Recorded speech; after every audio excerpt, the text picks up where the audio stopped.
Good morning all of you. कैसे हैं आप लोग? I hope you all will be fine. And now आज का जो हमारा डिस्कशन होगा वो होगा क्लास 8th सोशल साइंस का chapter number 11। The name of the chapter economic development, यानी आर्थिक विकास। हम यहाँ पर इंडिया की इकोनॉमिक डेवलपमेंट के बारे में स्टडी करेंगे। ठीक है, वेरी फर्स्ट आप देखें यहाँ पर लिखा है लेट अस लर्न, कि इस चैप्टर में हम लर्न क्या क्या करने वाले हैं। तो सबसे पहले आप देखेंगे, सबसे पहले लिखा है कि what is meant by economic growth. ठीक है, तो ग्रोथ को भी डेवलपमेंट से ही कोरिलेट किया गया है कि ग्रोथ का मतलब भी विकास होता है और डेवलपमेंट का मतलब भी विकास होता है। तो इकोनॉमिक ग्रोथ का मतलब क्या होता है, सबसे पहले हम ये स्टडी करेंगे। सेकेंड नंबर पर यहाँ पर है what is the role of agriculture in economic growth, कि एग्रीकल्चर का इकोनॉमिक ग्रोथ में क्या रोल है, कि कैसे एग्रीकल्चर जो है वो हमारे यहाँ इंडियन इकोनॉमी की ग्रोथ में हेल्पफुल होती है।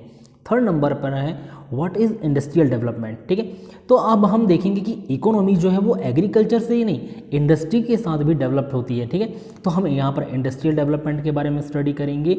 और लास्ट टॉपिक जो होगा इस चैप्टर का वो है what are our major economic problems, कि हमारे इकोनॉमिक डेवलपमेंट में कौन कौन सी ऐसी चीज़ें हैं जो कि प्रॉब्लम्स क्रिएट करती हैं। ठीक है, तो सबसे पहले हम देखें कि इन आवर डेली लाइफ, पहला पैराग्राफ है कि in our daily life we see people going to work, some of them go to agricultural fields, factories, different civil services like education, health, sanitization, transportation, security, etc. ठीक है, तो यहाँ पर बोला कि हमने डेली लाइफ में बहुत सारे लोगों को देखते हैं जो कि अपने काम के लिए बाहर जाते हैं।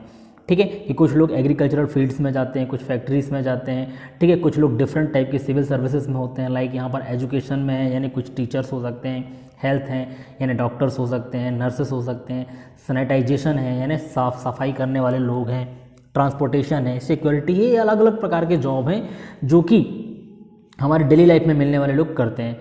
Some have their independent business and industries by the above work they earn income. ठीक है, और कुछ के पास खुद का इंडिपेंडेंट बिजनेस होता है, जैसे किराना की दुकान है किसी की गले की दुकान है, यानी किसी की सब्जी की दुकान है। तो कुछ लोग अलग अलग टाइप के बिजनेस करते हैं। ठीक है, और किसी के पास खुद की इंडस्ट्रीज होती है। तो यहाँ पर लिखा है कि bye the above work they earn income. ठीक है, कि ये जो ऊपर जो वर्क मेंशन किया गया है वो उन वर्क के साथ जो लोग यहाँ काम कर रहे हैं, चाहे बिजनेस कर रहे हैं, ठीक है, वो इस सब करने के बाद अपनी इनकम जनरेट करते हैं, यानी कुछ ना कुछ उनको इनकम होता है, कुछ ना कुछ सैलरीज मिलती है। ठीक है, the people meet their needs by their income, और जो लोग हैं वो इस इनकम से अपनी नीड्स को यानी अपनी जो ज़रूरतें हैं उसको फुलफिल करते हैं। Some people earn their livelihood through production and some through services. If the entire income of the people is added to the total income will be known as national income, and if divided by population then the result will be known as per capita income। ठीक है, तो यहाँ पर दो चीज़ें आपसे बताई हैं, नेशनल इनकम एंड पर कैपिटा इनकम। ठीक है, तो देखिए ये लाइन जो यहाँ पर दिख रही है आपको, इसको ध्यान से सुने। ठीक है, और ध्यान से देखें कि the people meet their needs by their income, some people earn their livelihood through production and some through services, कि कुछ लोग अपनी लाइवलीहुड के लिए, अपने जीवन यापन के लिए प्रोडक्शन से अर्न करते हैं और कुछ सर्विसेज से अर्न करते हैं। ठीक है, और ये जो इंटायर इनकम है यानी पूरी इनकम है, तो लिखा है कि if the entire income of the people is added the total income.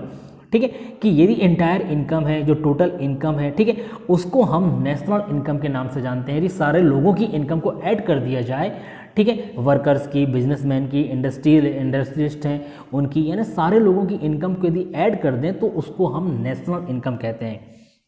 और लास्ट वाली लाइन पर देखिए लिखा है कि and if divided by the population then the result will be known as per capita income, और यदि हम टोटल इनकम को वहाँ की टोटल पॉपुलेशन से डिवाइड कर दें तो वो पर कैपिटा इनकम कहलाती है। फॉर एग्जांपल देख लें कि यदि हम बात करें कि एक फैमिली में, ठीक है, 3-4 लोग कमा रहे हैं और फैमिली में 10 लोग हैं। ठीक है, 3-4 लोगों की सैलरी मान के चलिए 10-10 हज़ार है, तो टोटल 40,000 सैलरी आएगी उनकी। ठीक है, तो ये तो टोटल इनकम हो गई, तो उसको हम नेशनल इनकम समझ सकते हैं। लेकिन यदि हम पर कैपिटा इनकम की बात करें तो उस फैमिली में यदि 10 लोग हैं तो टोटल इनकम को 10 से डिवाइड कर देंगे, यानी 40,000 को यदि हम 10 से डिवाइड कर देंगे तो आंसर आ जाएगा 4,000, यानी पर कैपिटा इनकम कितनी हो जाएगी? 4,000। यहाँ पर आपको पर कैपिटा इनकम का फॉर्मूला दिया हुआ है, देखिए लिखा कि per capita income equals to national income divided by population of country. ठीक है, ये कंट्री के बेसिस से दिया है कि कंट्री में जितने भी प्रकार के लोग हैं जो काम कर रहे होते हैं, ठीक है, उनकी जो टोटल इनकम होती है उसको हम कंट्री के टोटल पॉपुलेशन से यदि डिवाइड कर दें तो पर कैपिटा इनकम आ जाएगी। पर कैपिटा इनकम का मतलब होता है प्रति व्यक्ति आय। ठीक है, अब देखिए नीचे वाले पैराग्राफ में कि on the basis of this national income और per capita income India, Pakistan, China and Nepal have been declared developing countries and the US, Japan, Singapore and Britain are known as developed countries. ठीक है, developing और developed का मतलब आप समझ लें कि डेवलपिंग का मतलब होता है विकासशील, यानी जो विकास कर रहे हैं अभी, तो पूरी तरीके से विकसित नहीं हुए हैं। एंड डेवलप्ड कंट्रीज का मतलब होता है ऐसे देश जो विकसित हैं, ठीक है, जो पूरी तरीके से विकास कर चुके हैं। तो यहीं पर लिखा है कि डेवलपिंग कंट्रीज़ में यदि हम देखें तो इंडिया, पाकिस्तान, चाइना, नेपाल जैसी कंट्रीज़ हैं, और डेवलप्ड कंट्रीज़ में यदि हम बात करें तो यूएस, जापान, सिंगापुर, ब्रिटेन, इनको डेवलप्ड कंट्रीज़ के अंतर्गत रखा गया है। नेक्स्ट पैराग्राफ देखिए, लिखा है कि the focus is mostly on the necessities like food, cloth, house, health and education in the developing nation. कि डेवलपिंग नेशन जो होते हैं यानी डेवलपिंग कंट्रीज जो होते हैं वहाँ पर मोस्टली फोकस किस चीज़ पर किया जाता है? Food, cloth, house, health and education पर। ठीक है, before 1947 India was under the British rule. The British plundered our country's wealth recklessly. ठीक है, तो देखिए इंडिया के बारे में यहाँ बात की कि बिफोर 1947 की 1947 में हमारी कंट्री जो हुई वो इंडिपेंडेंट हुई थी।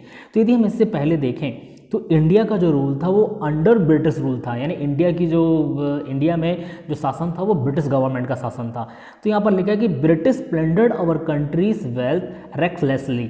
रेक्सलेसली का मतलब होता है बेतहाशा, यानी ब्रिटिश गवर्नमेंट ने प्लंडर यानी बेतहाशा इंडिया के वेल्थ को खर्च किया, इंडिया के वेल्थ को यानी इंडिया के धन को खर्च किया उन्होंने।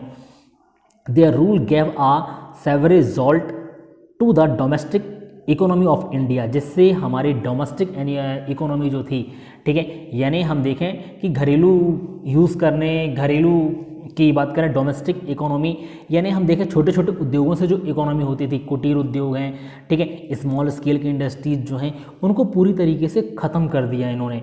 फिर लिखा कि the policy of the British was to use India as a vast source of raw material and a market for their finished good. ठीक है, कि ब्रिटिश की जो पॉलिसी थी वो क्या पॉलिसीज थी, यहाँ लिखा है कि use India as a vast source of raw material, कि इंडिया को उन्होंने अपने रॉ मटेरियल का एक सोर्स बनाया था। ठीक है, कि यहाँ से वो रॉ मटेरियल यानी कच्चा माल ले जाते थे और वहाँ पर जाकर फिनिश्ड गुड तैयार करके इंडिया में ही महंगे दामों पर बेचते थे। इसलिए यहाँ पर लिखा है कि the policy of the British was to use India as a vast source of raw material and a market for their finished good, और उनके फिनिश्ड गुड का मार्केट था कि यहाँ से रॉ मटेरियल वो सस्ते दामों पर ले जाते थे और उस रॉ मटेरियल से फिनिश्ड गुड तैयार करते थे और इंडिया के मार्केट में ही हायर रेट पर सेल करते थे। They did not encourage Indian industries, कि उन्होंने कभी इंडियन इंडस्ट्री को इनकरेज नहीं किया, बढ़ावा नहीं दिया।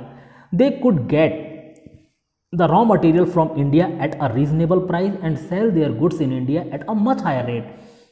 वही ये जो मैंने अभी बताया कि रीजनेबल प्राइस यानी चीप रेट में यहाँ से खरीदते थे और हायर रेट पर यहाँ पर बेचते थे।